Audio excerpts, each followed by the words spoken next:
മൂന്നാർ നല്ലതണ്ണി എസ്റ്റേറ്റിൽ കാട്ടുപോത്തിന്റെ സാന്നിധ്യം ഒഴിയുന്നില്ല. പകൽ വീണ്ടും പ്രദേശത്ത് കാട്ടുപോത്തിറങ്ങി. കഴിഞ്ഞ കുറച്ചിലധികം ദിവസങ്ങളായി ഈ മേഖലയിൽ കാട്ടുപോത്ത് എത്തുന്നുവെന്ന് പ്രദേശവാസികളും പറയുന്നു. കാട്ടുപോത്തിനെ ഉൾവനത്തിലേക്ക് തുരത്തണമെന്നാണ് ആവശ്യം. ഇടയ്ക്കിടെ ജനവാസ മേഖലയിലേക്ക് കാട്ടുപോത്ത് എത്തുന്നതോടെ ആശങ്കയിലാണ് മൂന്നാർ നല്ലതണ്ണി എസ്റ്റേറ്റിലെ കുടുംബങ്ങൾ. പകൽ വീണ്ടും ഈ പ്രദേശത്ത് കാട്ടുപോത്തിറങ്ങി.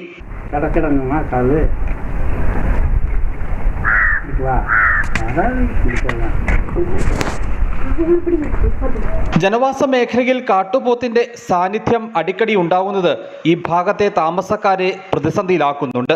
ജനവാസ മേഖലയിൽ ഇറങ്ങുന്ന കാട്ടുപോത്ത് ആക്രമണത്തിന് മുതിർന്നാൽ അത് വലിയ അപകടത്തിന് ഇടവരുത്തും.